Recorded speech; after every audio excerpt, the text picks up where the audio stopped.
The next section is called Frequently Asked Questions. JISC Legal provides an inquiry service, and we receive many queries which focus on digital copyright. We have compiled some of the more common ones, and the JISC Legal team now provides some answers to these.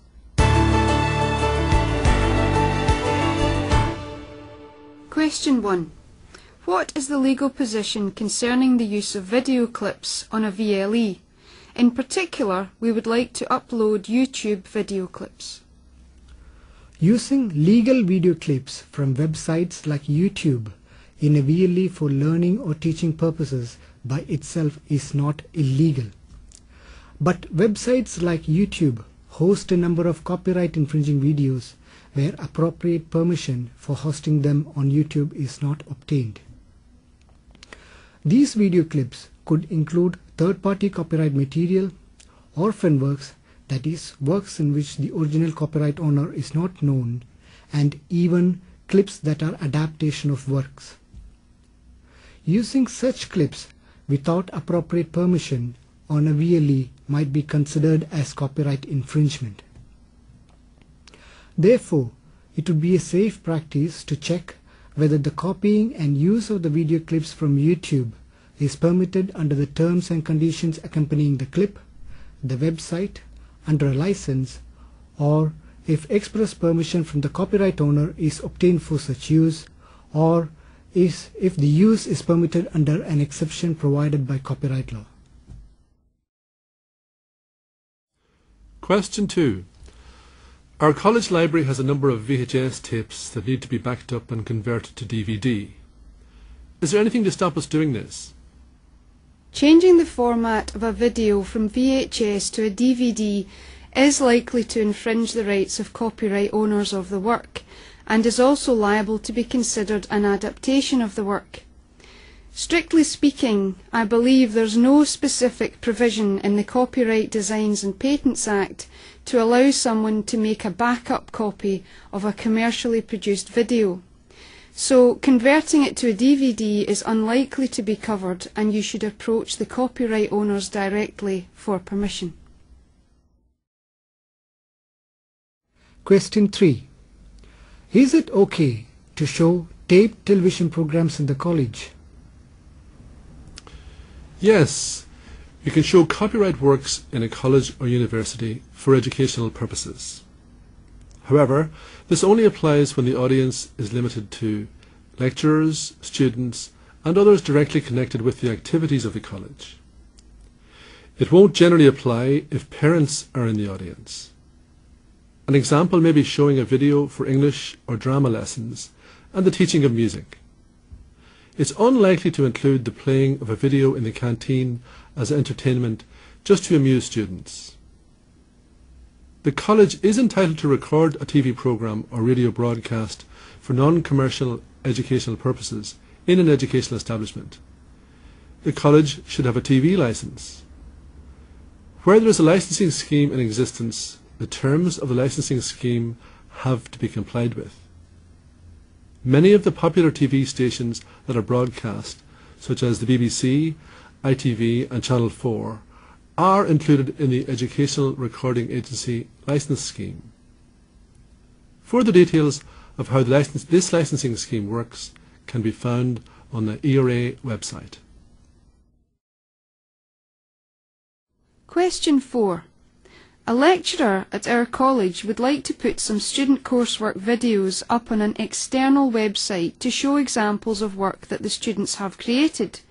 The videos may include copyright material. Would this be legal? The short answer is, putting the videos that include third-party copyright material on an external website where members of the public may access it risks copyright infringement. It is important to distinguish between third-party copyright materials, that is, works owned by others and included in the work of students, and the work of students who by default own the copyright in the work they have done themselves. It may be possible to get the permission of the students to reuse their work, but it is likely that in addition you need to get the permission of the owners of the third-party material to reuse their work.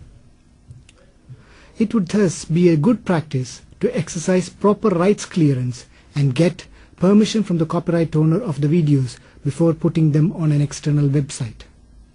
Also, the students should be encouraged to use materials licensed for education use, such as those available from JISC collections and from the BUFAC, or the British Universities Film and Video Council.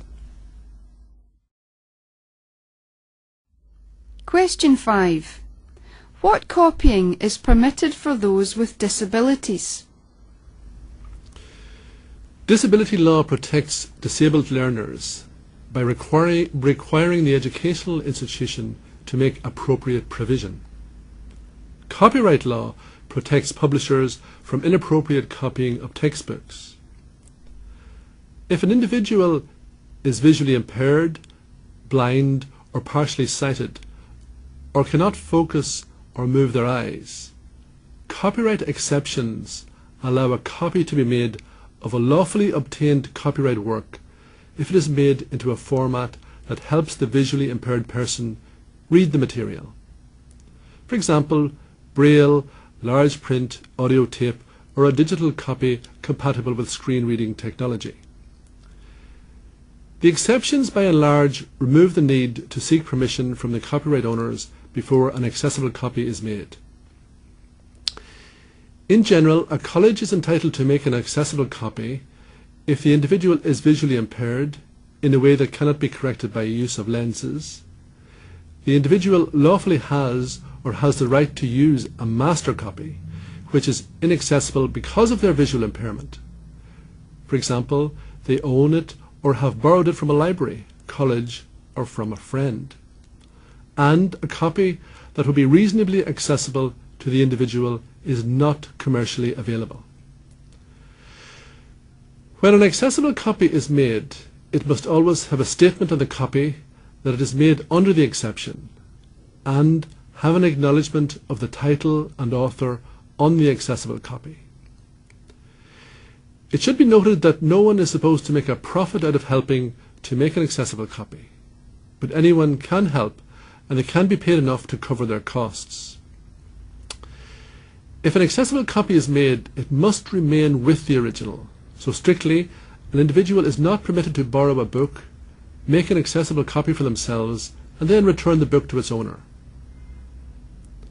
As can be seen, the copyright exceptions apply only to some learners with disabilities, and your legal obligations as an institution to support, assist, and provide accessible materials to all of those with disabilities remain.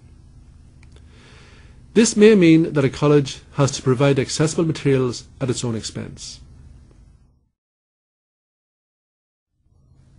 Can we copy an image from a textbook and use it on our VLE? Putting it on the VLE would mean a copy would be available to more than one person at the same time.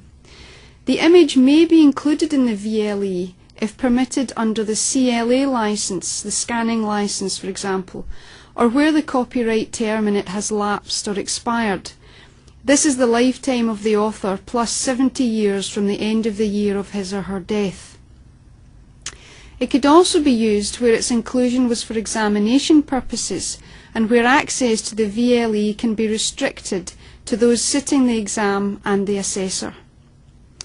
Generally speaking, you can't use third-party images without permission, so it would be good practice to get permission directly. This might be by way of a signed copyright clearance or declaration statement that any third-party content is copyright cleared for VLE use. So, there are circumstances where the image could be used in a VLE, but should any of these not apply, you will need permission from the copyright owner.